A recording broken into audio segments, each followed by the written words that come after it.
added it. Still the speech would be great, it would have the same value, but there was a feeling of excitement there, right? His added, and a quick excitement. So I think these are things that people really appreciate.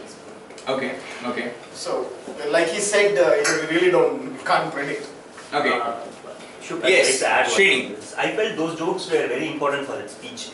Because he speak about don't judge and help others.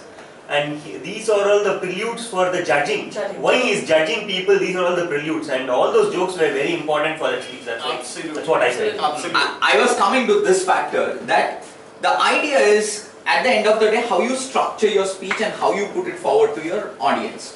What I felt is, if the way Aaron put the speech forward, Aaron puts those jokes and Aaron puts everything, and if you notice, he says at the very beginning, let me tell you why this is an unbelievable story. And he goes ahead and talks about everything, and you're still thinking that, what is he going to talk about? And after explaining everything, you still have that thought in the back of your mind that why is he talking about an Indian wedding and all these things without any context. And then he brings the context back, what you were talking about, the relatability factor, and he says, let me tell you why it is an unbelievable story. It is not unbelievable because of this, it's not unbelievable because of this, but it is unbelievable because of this. That structuring, right? I felt the same thing. I don't deny that the jokes are not needed in the speech, but I felt that it was not structured well enough to actually contribute to the purpose. So that's where how well it should have been structured, or how well that played in favor for Aaron and maybe not in favor for Louisa or Juan. Sure, I would add that point what you just said as a recall factor in Aaron's speech, not something to do with humor. Okay. But why I felt Aaron had the humor is for his wordplay. I felt Dan Louisa or the third place winner, Aaron had a powerful wordplay using the power of three.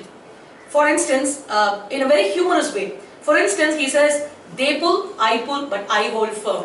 Yep, correct. That was power of three, but he used it a very powerful way, that brought out a lot of humor, one. And second, Aaron, they will try sweet talk, they'll try deception, but don't give the shoes to them. Yes. Again, a power of three, but he used it to bring out humor. I think Aaron placed first because he used humor in the power of three than the other two contestants. Okay. He also had unnecessary joke. Like at the beginning, he said, contest chair should be happy. Happy because the title was only completely unwarranted. Okay. I have any other views? Yes, I have a question not specific to this. Okay. We say that, say for example, all of us have our individual biases. We say that they are judged based on the 12 judges, how they are judging. Are we reading a lot more into why they became first than we are supposed to? Hey, here are 3 good speeches, let us try to find something common. We might say, for example, what works in 2019 might not work the next year. Exactly the point.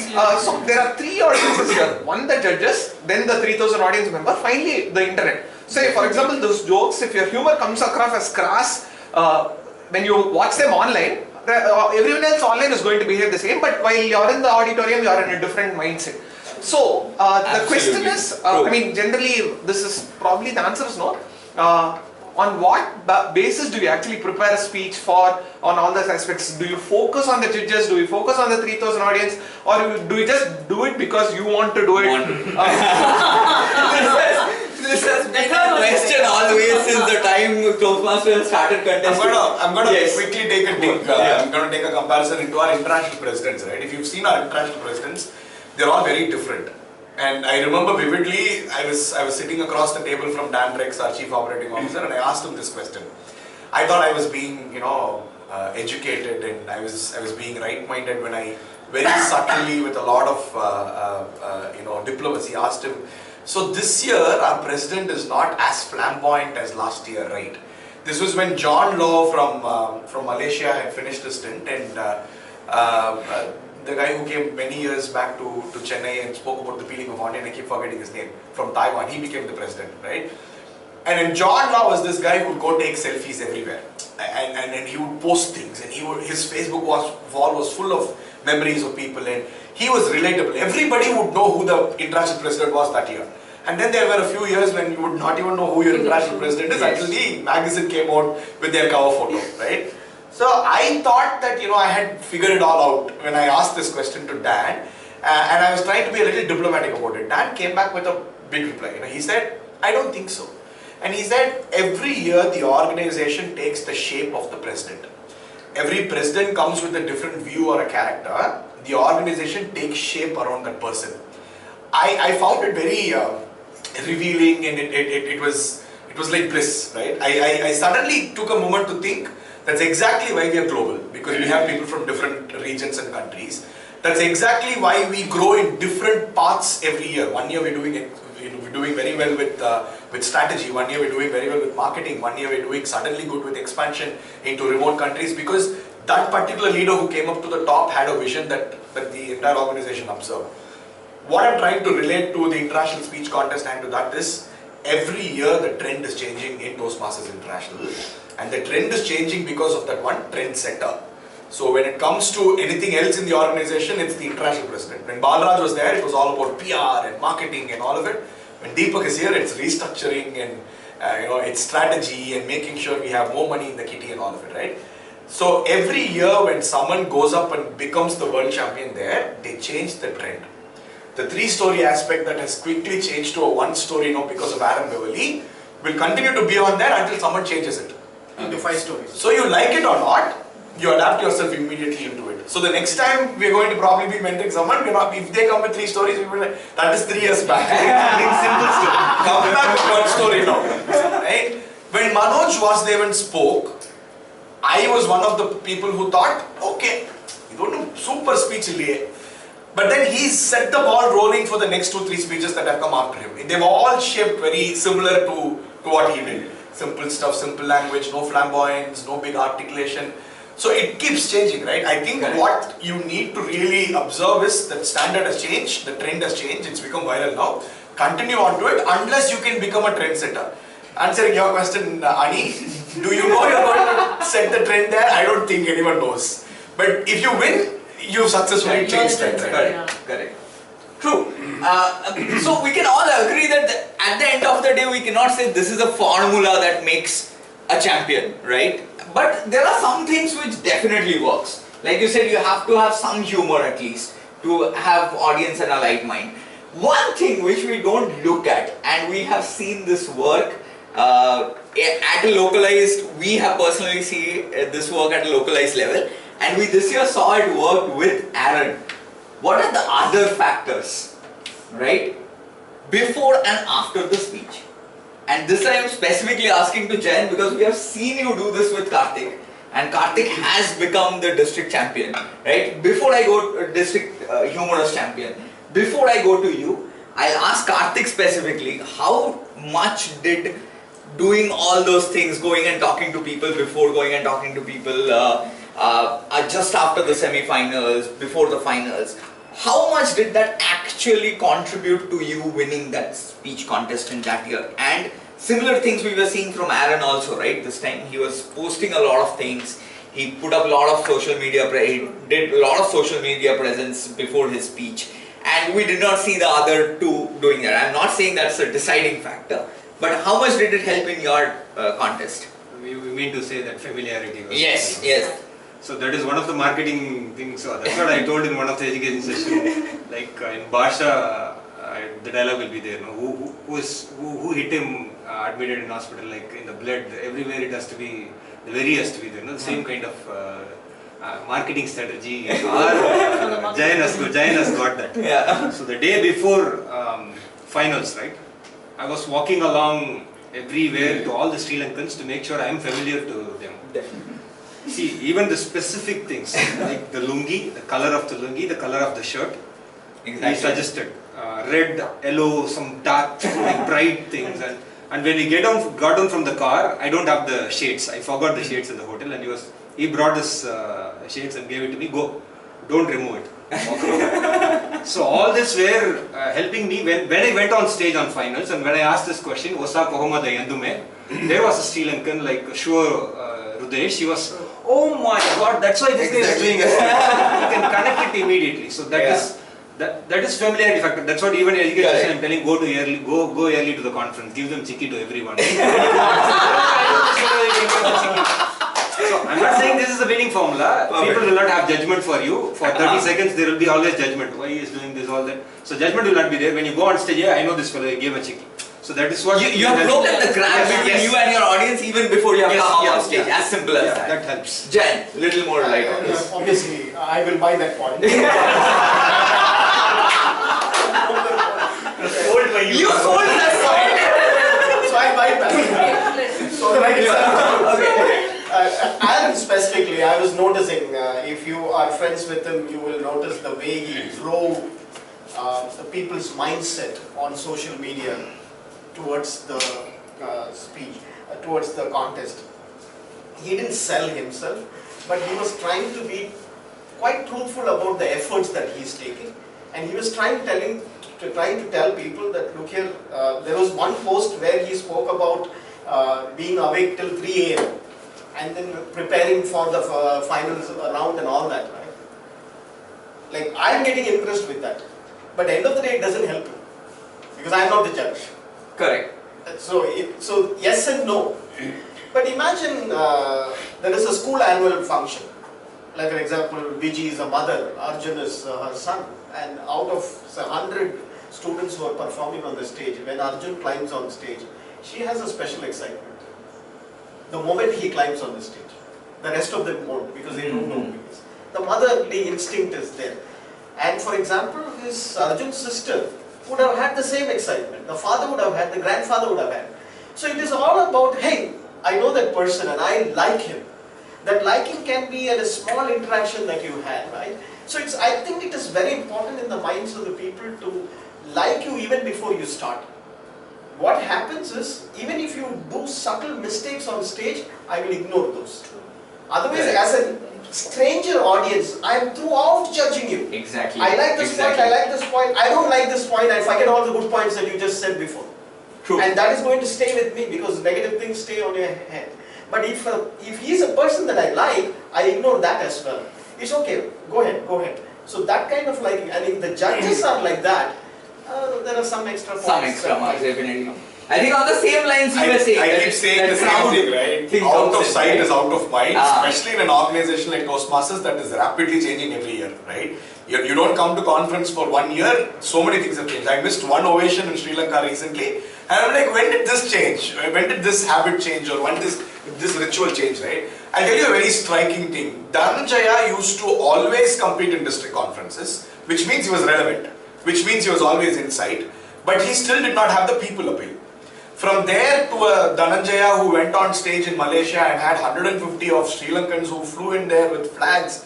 It was really a moment of goosebumps because there were so many Sri Lankan flags that were distributed in the entire arena in Malaysia when Dhananjaya went up on stage. Sri Lankan, and then Indian flags were also distributed because he was representing District 82. From a Dhananjaya who was not recognized to a Dhananjaya who went on stage to have so much popularity is not just because 6 years, 8 years in a row he kept competing. But because up until a point in time, Dhananjaya would come to a conference and only be seen in the contest. He'd not be seen anywhere else. He'll lock himself up in a room. I remember vividly 2013 when I was the conference chair, I asked him, everybody tell me that you're going to compete tomorrow. I've heard you last couple of times, but I'm not seeing you anywhere. Why don't you come for the fun night and talk to people? Dhananjaya took a step out of his shell or his zone and started interacting with people for the first time for fun nights only from 2013. And I think it went in his favor, right? Like what Karthik is saying and all of it. You can compete many times, you can come on stage for that 5 minutes every year and you can vanish. But people don't associate with you and don't want to cheer for you if they don't have anything that they can connect with you. So one is you need to, someone like a Kwan or a Manoj have been competing for many years. So a lot of people see them. But still the demographics is changing every year. At least half of the crowd does not understand or remember. And everybody does something to remind you that, to remind the audience that you're not a new kid on the block. Like Aaron went on stage and said something about the speech title. Yeah. Yes. And he did a gimmick a couple of years back where his speech title was 30 words strong or whatever, right? So obviously those who partially remembered Aaron's name from somewhere, the minute he pulled that stunt would have remembered him. Correct. Right? So everybody does something to that tune to bring the memories back. That you have to definitely do. The second is keeping yourself relevant. There are a lot of people who want to become area directors or division directors who never attended a council meeting in the district so far. True. You can't keep yourself relevant. There are a lot of people who want to compete in speech contests but have not attended ovations or reverberations before. You can't do that. I mean, you're trying to win a battle that you've never even been part of or even witnessed. So, keeping yourself relevant, putting yourself out there are all practices that you'll have to do. The trouble is a lot of us are like, meaning no disrespect to our guest, right? Now she's finished the area level as a winner. I don't want to see a contestant now think somehow we've made it till here. Let's see where else we'll go. That will never take you anywhere. Now that she's come to the area, her dream should be, I have to go to the district. I mean, I'm sure she's got the dream now, right? I want to go to the district. So what should I do? If you do that, then you would look out for people like Giant, take their suggestions. On a normal day, if Giant said, Karthik, wear lungi and come, and before getting out of the car, if Giant said, hey, wear my glasses, if Karthik was one of those guys who were like, hey, he would have never done that, right? Do whatever you can. Go out of your way, do something in your comfort zone, but do it. Just come mingle with people, talk to people, distribute chickies, give them even the ballot paper one day before. So I think that's also another factor, right? Getting yourself familiarized with the contest also, and getting the audience to get a little familiarized with you as well, so that you also don't have that barrier when you go up on a new stage, and the audience also doesn't have that barrier when they interact with you, right? At the end of it. Yes. Just one thing. So, one thing I noticed when both of you were saying was, the reverse is also a lot more true. When a speaker comes on the stage, they feel a lot more confident when they see familiar faces. Absolutely. But more importantly, when jokes are a lot more specific or regional, when you go on the previous fun night and when you know your other jokes are connecting with the audience, it gives you a lot more confidence when you come onto the stage. Exactly. And the same tone and everything when you repeat it. You got to do some work. I mean, Perfect. I remember Hugh Conan Doyle calling me one time when the reverberations was happening in Kandy. He spoke to me for at least 2 hours. He read out all his jokes and said, Sri Lankan ki tu puriyuma. And the first thing I said was, maybe if you slow down a bit. Hugh's jokes are very fast. I said, slow down a bit. The first thing Sri Lankans need is a little more time to understand what you're speaking. They can even get the relevance of the joke provided your accent is not too fast. So, adapting yourself.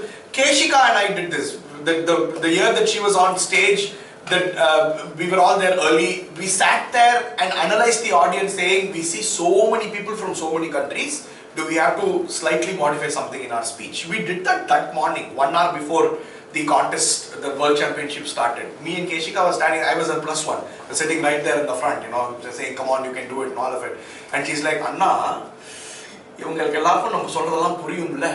looks around, you know, with that typical Sri Lankan Tamil accent. I'm like, why are you asking this? She's like, I said, okay, let's analyze that, right? So, you got to do that localization every minute. If you can't be like, it worked in the semi-finals, it will work in the finals. Semi-finals, the kind of people came were only your supporters from your district who came. Correct. And in the finals, everybody is forced to listen to you. So, True. I think this had played out even during my speech. Both Jayan and Sastha were continuously saying the first 2 lines that you're saying is too fast, and I'm 100% sure Sri Lankans will not understand this. And I remember Jayan told me you check out with some Sri Lankans. He gave me some contacts. In fact, luckily I was able to get few friends come to the hotel, and I did the entire speech in front of 5 Sri Lankans, and I asked, did you understand this speech? They were like, okay. I was like, fine, chalo, I am safe. If they are understanding, I am safe. And you have to do that, coming to another factor of which definitely works, how relevant do you think is the title of the speech? And how you use that title in your speech, right? Because I felt Aaron used it in the right way, in the right place of the speech, whereas I felt maybe Tuan or Luisa was a little too late to actually utilize the power of the title of their speech. Before I come to you, maybe audience, any views on the title of the speech? I don't even remember the title. Yes, Vijay. Aaron's speech, I have a different opinion by the way. Okay. Aaron's speech is not driving me to the foundation phrase straight from the title. For instance, Dhananjaya's I see something in you, that is the title, that is the foundation phrase. Correct. Ramona still standing, that is the title, that is the foundation phrase. Jimki is never too late, that is the title, that is the foundation phrase. For Aaron's speech, it's an unbelievable story is only the title, but the foundation phrase is acceptance. Correct. That has nothing to do with the title as such. True. Still, Aaron managed to bring it to the title using this foundation phrase. Like start, he says, why is this story unbelievable? And in the middle, he says, in the end, he says, acceptance despite difference seems unbelievable. But acceptance despite difference is not an unbelievable story. True, you need not. Absolutely correct. He bought just one word. Acceptance, not. That's it. Just two words and it made absolute sense. That's what. It need not always be that the message of your speech is always the title. That is not the rule. But at the end of the day, are you utilizing your title to directly contribute to the message of the speech? Coming back to the panelists. Jay. I strongly feel the title plays a massive role. Okay. We were thinking so much about your title. For his finals, we changed the title. Yes. And it had no sense. It was just gulu gulu gulu. Because last minute we didn't get anything. We saw a joke somebody forwarded on social media. I said, let us put this and we'll see how we can relate it. And the best way to relate it is bring gulu gulu thrice in the speech. You're relating it. Like that's how you were also looking for that Absolutely true, right? That's how we drive. And then finally you figured out where the link was. With respect to Aaron's speech, I was specifically interested to know what his title was. Because this guy, according to me, is super brilliant. For him to come out with a 53-word title, which nobody else has done, and where there was no rule about the limitation of the words for a title, this guy played with that. True. And till date, we remember that as the longest title speech. We don't even know what he spoke. Yeah. So something has to stand up, and he made sure his title stood out. Even in this case, an unbelievable story, I was throughout looking at it. Where is the connect? Where is the foundation? And then he keeps repeating it. Unbelievable story, he repeats and saying why this is not an unbelievable story, and he's creating that momentum. Finally, that acceptance, that word, one word is a story which is unbelievable. The way he hit it hard on her head, and I'm going all the way back to the title and say, wow man, look at the way he did that. Same with Kwang, less is more. But he doesn't finish his speech with saying less is more. He adds on to it, right? Yes. And that is where he makes it more powerful. And I just want to, obviously it is out of context. I love the way Kwang ended his speech. Okay, we'll come to the conclusion. Don't talk about it. It has something to do with the title.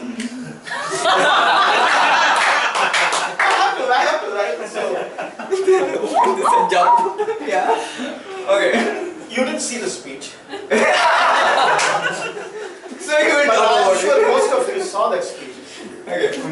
Towards the end, at one point I thought the speech is over. Yes. And then he gives a pregnant pause for people to start judging.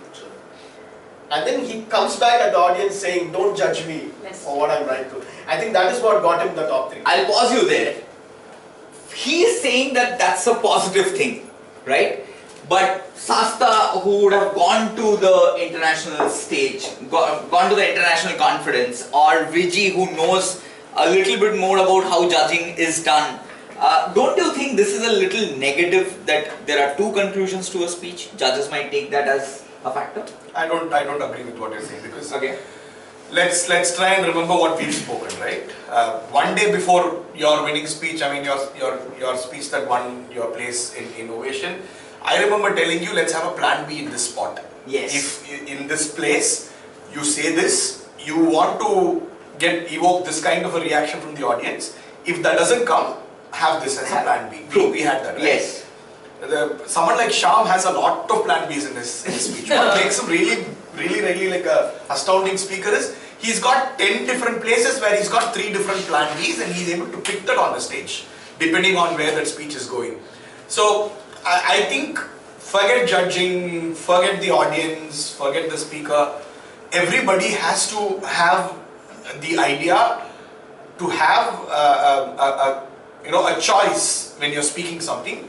You look at the audience reaction, and if you've evoked it the right way, you proceed with what you want to have. If you don't, you change it. Let's go back to 2012 Kochi, when Alexander Babu was our speech contest winner. Half of you in the audience wouldn't have even been Toastmasters then.